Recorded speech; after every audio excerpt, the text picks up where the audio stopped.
قسمت هفتم از مستند خون و شرارت، قتل‌ها و ترورهایی که نام ولادیمیر پوتین رئیس جمهور روسیه در آنها می‌درخشد.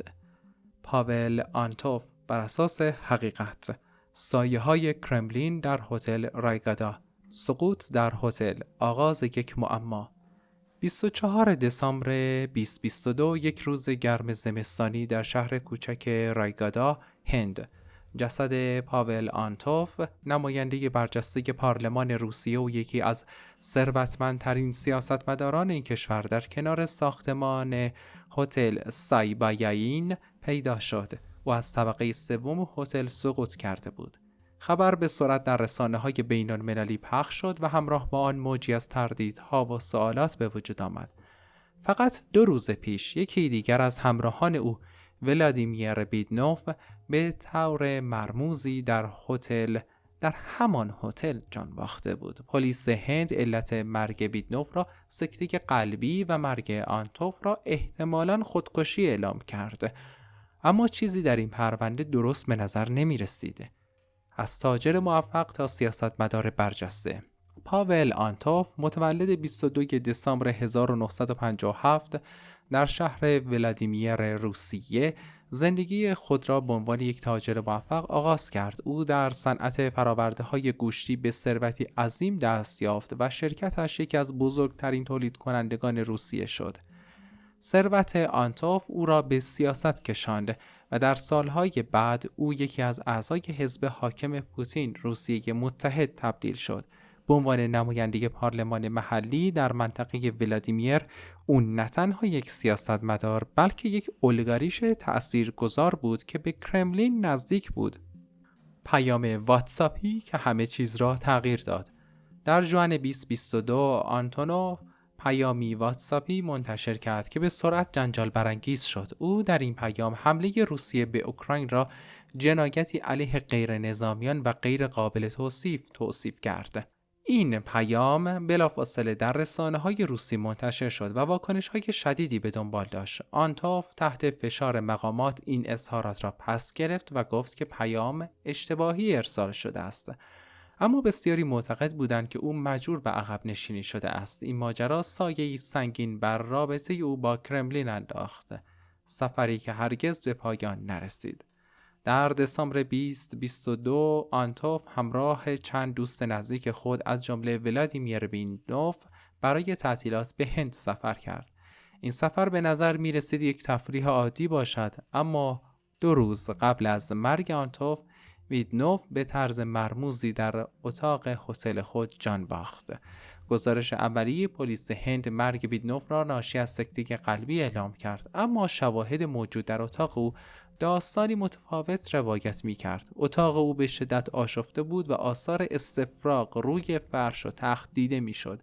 برخی از شاهدان محلی ادعا کردند که ماموران پلیس بدون انجام تحقیقات دقیق نتیجه گیری کردند. سقوط آنتوف و ابهامات مرگ. 2 روز پس از مرگ بیدنوف، جسد پاول آنتوف در کنار ساختمان هتل پیدا شد. پلیس هند مرگ او را خودکشی ناشی از افسردگی اعلام کرد. آنها ادعا کردند که آنتوف پس از مرگ دوستش دچار بحران عاطفی شده و از طبقه سوم هتل خود را به پایین انداخته است. اما تناقض‌های زیادی در این گزارش وجود داشت. اولین مورد، عدم وجود نامه خودکشی. معمولا افرادی که خودکشی میکنن یادداشت یا نامه‌ای نشانه‌ای از قصد خود برای دیگران بر جای میگذارند، اما در اتاق آنتوف هیچ مدرکی یافت نشد. دومین مورد، وضعیت غیرعادی صحنه حادثه بود. برخی از کارکنان هتل گفتند که قبل از سقوط صدای مشاجری از اتاق آنتوف شنیده شده بود، اما این موضوع هرگز به طور رسمی بررسی نشد. سومین علت، سرعت غیرعادی تحقیقات. پلیس هند صحنه حادثه را به سرعت جمع‌آوری کرد و گزارش نهایی خود را در عرض تنها چند ساعت ارائه داد. این ابهامات فرضیه‌های مختلفی درباره مرگ آنتوف ایجاد کرد. فرضیه‌های مرگ پاول آنتوف با چندین فرضیه همراه بود. خودکشی ناشی از افسردگی. پلیس هند ادعا کرد که مرگ بیدنوف آنتوف را به شدت افسرده کرده و خودکشی کرده است. ترور سیاسی. برخی معتقد بودند که اظهارات آنتوف درباره جنگ اوکراین او را به هدفی برای کرملین تبدیل کرده است. مرگ او ممکن است بخشی از تلاش برای ساکت کردن مخالفان داخلی باشد. قتل برای اهداف مالی. ثروت عظیم آنتوف او را به هدفی جذاب برای رقبا یا مافیا تبدیل کرده بود. الگوهای مرگ‌های مشکوک. مرگ پاول آنتوف به الگوی نگران کننده از مرگ‌های مشکوک در میان سیاستمداران و اولیگارش‌های روس پیوست. در سالهای اخیر ده‌ها نفر از این افراد به شکلی مرموز جان باختند. آناتولی کراچوف، سقوط از پنجره در مسکو. الکساندر تیالوکوف، پیدا شدن جسد در خانه با ادعای خودکشی. الکساندر سوبوتین، مرگی با ماده ناشناخته. این مرگ‌ها غالباً به عنوان حوادث یا خودکشی‌های شخصی اعلام شدند، اما بسیاری معتقدند که آنها بخشی از عملیات هدفمند کرملین برای حذف مخالفان و کنترل قدرت هستند. واکنش‌ها و پیامدها. مرگ پاول آنتوف واکنش‌های زیادی را در روسیه و جهان به دنبال داشت. دوستان و خانواده او از خبر مرگش شوکه شدند. یک از نزدیکان او گفت: پاول مردی قوی و پر انرژی بود. هیچ کس باور نمی کند که او خودکشی کرده باشد. رسانه‌های غربی این حادثه را نشانه‌ای از الگویی بزرگتر دانستند.